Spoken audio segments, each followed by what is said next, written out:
Cross-country skiing is all about momentum and keeping yourself moving forward. Any loss of momentum results in you having to use more power and more energy to get yourself going. Good ski technique is the practice of putting yourself in the right body position to keep momentum regardless of the terrain. Just like gears on a bicycle, biathletes use different gears in their technique to conquer the undulating terrain of a biathlon course.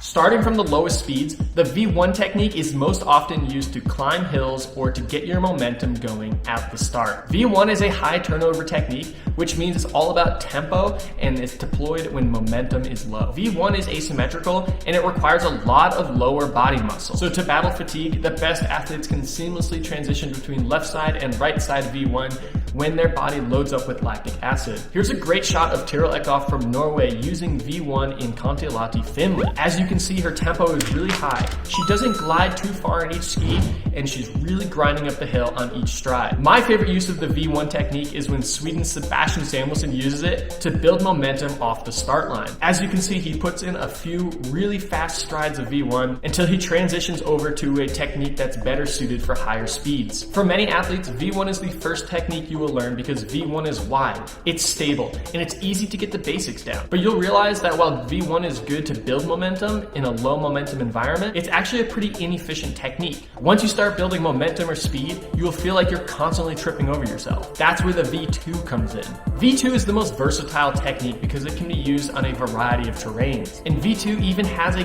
gear within the gear. It's like gearception. V2 is a symmetrical technique used primarily on flat and gradual uphill terrain. V2 is incredibly efficient because it uses your arms, your legs, and most importantly, your core in a very efficient way. V2 requires a lot of balance and is the perfect dance between power application and gliding on the skis. So what are the gears within the gear? You can adjust your tempo to power ratio depending on the terrain. If skiing on a flat trail, athletes will use more power and glide more on their skis. But once they face a gradual uphill, instead of breaking straight into V1, they'll pick up the tempo in V2 at a higher rate. Some of the most efficient athletes will even try to V2 their way up some of the steepest hills before transitioning over to V1. As your speed builds, athletes will then transition to the V2 alt technique, which is basically half of the V2 technique. The role of V2 alt is to add powerful pushes when speed is already high. You don't want to interfere with momentum at this speed, so powerful pushes are used to keep that momentum rolling. V2 alt is a high-powered, long turnover technique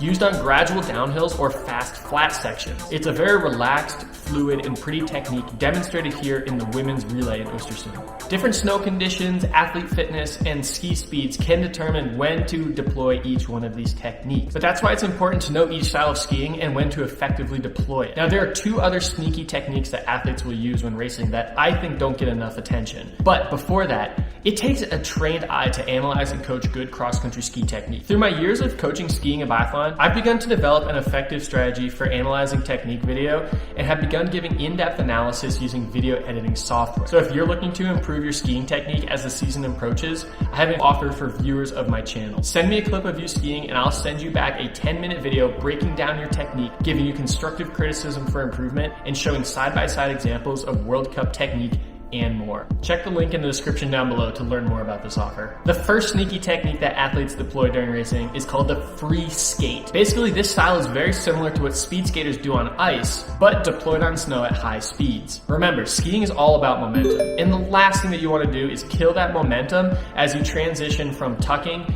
into skiing. All too often, I see athletes go straight from a tuck into standing up into V2. Adding a few free skates as a transition can keep your speed and use very little energy to do so. The one action item I'll say about free skating is you have to stay low. All too often, I'll see athletes stand up and basically create a parachute with their body as they're free skating. If you're going to be standing up, you might as well be adding the poles and using your upper body. So stay low and push side to side, just like a speed skater. The final technique used by athletes during racing is tucking. And I know you're probably thinking, tucking's not a technique, but I've seen many examples of athletes who don't tuck correctly and give tons of momentum and speed away. Tucking is used when momentum is so high that any ski technique you use is gonna feel like you're tripping over yourself and holding yourself back. But just like the free skate, you have to stay low. Tuck low in an aerodynamic position and relax and recover while you're moving down that hill. All right, everybody, hope you enjoyed this video. If you did, hit that like button and feel free to share this video with anyone who's trying to learn the ski techniques. I'm trying to break it down in as simple a way as possible so everyone can become a better skier, regardless of whether you're an elite athlete or you're just touring around the center. Like I said, I'm gonna be coming out with individual videos for each one of these techniques, so hit that subscribe button and you will be notified when those videos come out. But until next time, we'll see ya.